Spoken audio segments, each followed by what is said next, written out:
আসসালামু আলাইকুম। আশা করি সকলেই ভালো আছেন। অবশেষে কিন্তু বর্ডার গার্ড বাংলাদেশ বিজিবিতে 169টি পদে অসামরিক সার্কুলারটি ইতিমধ্যে প্রকাশিত হয়েছে। তো আজকে আমরা এই সার্কুলারটি সম্পর্কে বিস্তারিত আলোচনা করব এবং কীভাবে আপনারা কত তারিখের মধ্যে আবেদন করতে পারবেন, আপনাদের কতটুকু উচ্চতার প্রয়োজন হবে, সব কিছু নিয়ে থাকছে আজকের ভিডিওটি। সম্পূর্ণ ভিডিওটি মনোযোগ সহকারে দেখবেন, আশা করি তাহলে সব কিছু বুঝতে পারবেন। তো চলুন কথা না বাড়িয়ে মূল ভিডিওতে চলে যাই। প্রথমে আমরা পদের নাম, পদসংখ্যা এবং শিক্ষাগত যোগ্যতার বিষয়গুলো দেখে নিই, এরপরে অন্য তথ্যবলী দেখে নেব। 1 নম্বর পদটি হলো ইমাম বা আরটি। এটার ক্ষেত্রে 14তম গ্রেডে আপনাদেরকে মূলত বেতন দেওয়া হবে। পদসংখ্যা থাকবে 3টি। শিক্ষাগত যোগ্যতা, কোনো স্বীকৃত বোর্ড হতে ফাজিল পরীক্ষায় ন্যূনতম 2য় বিভাগে উত্তীর্ণ হতে হবে এবং সংশ্লিষ্ট কাজে 2 বছরের অভিজ্ঞতা থাকতে হবে, অর্থাৎ ইমাম হিসেবে আপনাদের 2 বছরের অভিজ্ঞতা থাকতে হবে। 2 নম্বরে হলো পরিবার কল্যাণ পরিদর্শিকা। এটা মূলত মহিলা প্রার্থীদের জন্য। পদসংখ্যা থাকবে 3টি। শিক্ষাগত যোগ্যতা, স্বীকৃত বোর্ড হতে 3 পয়েন্ট সহ এসএসসি পরীক্ষা উত্তীর্ণ হতে হবে এবং কোনো স্বীকৃত প্রতিষ্ঠানে দাতৃবিদ্যা এবং পরিবার পরিকল্পনা বিষয়ে প্রশিক্ষণের সনদ থাকতে হবে, তাহলে আপনারা আবেদন করতে পারবেন। এবং 3 নম্বর পদটি হলো কমিউনিকেশন টেকনিশিয়ান গ্রেড 3। এটার ক্ষেত্রে মূলত 16তম গ্রেডে বেতন দেওয়া হবে। পদসংখ্যা 5টি। শিক্ষাগত যোগ্যতা কম্পিউটার অথবা ইলেকট্রনিক্সে ডিপ্লোমা পাস হতে হবে এবং পাশাপাশি অবশ্যই আপনাদেরকে 1 বছরের অভিজ্ঞতা থাকতে হবে। 4 নম্বর অফিস সহকারী। পদসংখ্যা থাকবে 60টি। এটার ক্ষেত্রে শুধুমাত্র এইচএসসি পাস হলে আপনারা আবেদন করতে পারবেন এবং কম্পিউটার পরিচালনায় পারদর্শী হতে হবে, অর্থাৎ কম্পিউটার টাইপিংয়ে বাংলা 20 এবং ইংরেজি 20 শব্দের গতি থাকতে হবে এবং আপনাদের এসএসসি পরীক্ষায় জিপিএ থাকতে হবে সর্বনিম্ন 3 পয়েন্ট এবং এইচএসসি পরীক্ষায় 2.50 থাকতে হবে। এরপরে 5 নম্বর হলো ড্রাফটসম্যান। পদসংখ্যা থাকবে 4টি। 16তম গ্রেডে আপনাদের বেতন দেওয়া হবে। এটার ক্ষেত্রে এসএসসি পাস থাকলে আপনারা আবেদন করতে পারবেন, তবে অবশ্যই আপনাদের 2 বছরের অভিজ্ঞতা থাকতে হবে এবং ড্রাফটসম্যান বিষয়ে ডিপ্লোমা থাকতে হবে। 6 নম্বরে যানবাহন চালক। এটা মূলত যাদের হালকা লাইসেন্স আছে তারাও কিন্তু আবেদন করতে পারবেন। এটার ক্ষেত্রে 16তম গ্রেডে বেতন দেওয়া হবে। পদসংখ্যা থাকবে 1টি।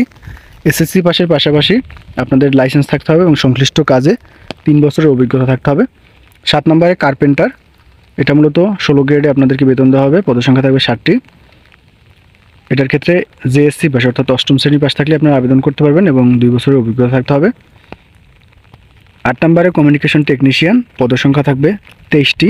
17তম গ্রেডে আপনাদেরকে বেতন দেওয়া হবে। এইচএসসি পাসের পাশাপাশি আপনাদেরকে সংশ্লিষ্ট কাজে 2 বছরের অভিজ্ঞতা থাকতে হবে এবং কম্পিউটার বা ইলেকট্রনিক্স বিষয়ে সার্টিফিকেট কোর্স সম্পন্নকারী হতে হবে। 9 নম্বরে সহকারী ওবিএম ড্রাইভার। এটার ক্ষেত্রে 17তম গ্রেডে আপনাদের বেতন দেওয়া হবে। পদসংখ্যা থাকবে 9টি। এসএসসি পাসের পাশাপাশি সংশ্লিষ্ট কাজে 1 বছরের অভিজ্ঞতা থাকতে হবে।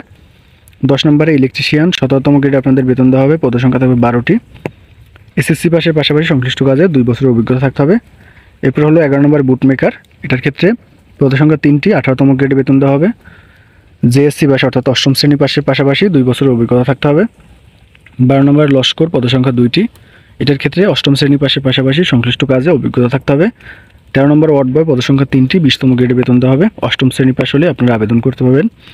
14 নম্বর অফিস সহায়ক। পদসংখ্যা থাকবে 4টি। এটার ক্ষেত্রে 8ম শ্রেণী পাসের পাশাপাশি 2 বছরের অভিজ্ঞতা থাকতে হবে। 15 নম্বর আয়া। এটার ক্ষেত্রে আপনাদের 8ম শ্রেণী পাসের পাশাপাশি সংশ্লিষ্ট কাজে অভিজ্ঞতা থাকতে হবে। 16 নম্বর মালি। এটার ক্ষেত্রে 8ম শ্রেণী পাসের পাশাপাশি অভিজ্ঞতা থাকতে হবে। পদসংখ্যা থাকবে 2টি। 17 নম্বর মেসোয়েটার। এটার ক্ষেত্রে শুধুমাত্র 8ম শ্রেণী পাস হলেই আপনারা আবেদন করতে পারবেন, এটার ক্ষেত্রে কিন্তু কোনো অভিজ্ঞতার প্রয়োজন নেই। 18 নম্বর বাবুর্চি। পদসংখ্যা থাকবে 80টি। এটার ক্ষেত্রে আপনাদের অবশ্যই 8ম শ্রেণী পাস হতে হবে এবং 20তম গ্রেডে আপনাদের বেতন দেওয়া হবে। এবং সর্বশেষ পদটি হলো পরিচ্ছন্নতা কর্মী। এটার ক্ষেত্রে পদসংখ্যা থাকবে 22টি এবং বেতন দেওয়া হবে 20তম গ্রেডে। শুধুমাত্র 8ম শ্রেণী পাস হলেই আপনারা আবেদন করতে পারবেন। এখন আমরা অন্যান্য শর্তাবলী একটু দেখে নেব। এখানে যে পদসংখ্যা দেওয়া আছে, পদসংখ্যা চাইলে কর্তৃপক্ষ হ্রাস বৃদ্ধি করতে পারে এবং প্রার্থীর বয়সটা গণনা করা হবে মূলত 1/10/2024 তারিখে। 18 থেকে 30 বছরের মধ্যে থাকতে হবে এবং যারা শারীরিক প্রতিবন্ধী এবং মুক্ত কোটার প্রার্থী তাদের ক্ষেত্রে বয়সটা একটু বেশি থাকলেও কিন্তু তারা আবেদন করতে পারবেন, অর্থাৎ তাদের বয়স 18 থেকে 32 বছর পর্যন্ত।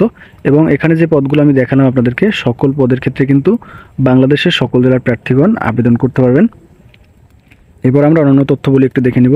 এখানে কিন্তু বিবাহিত অবিবাহিত সবাই কিন্তু আবেদন করতে, এখানে কিন্তু স্পষ্টভাবে বলা আছে যে বিবাহিত অবিবাহিত সকল প্রার্থীগণ আবেদন করতে, সেক্ষেত্রে টেনশন নেওয়ার প্রয়োজন নয়, বিবাহিত অবিবাহিত সবাই আবেদন করতে পারবেন।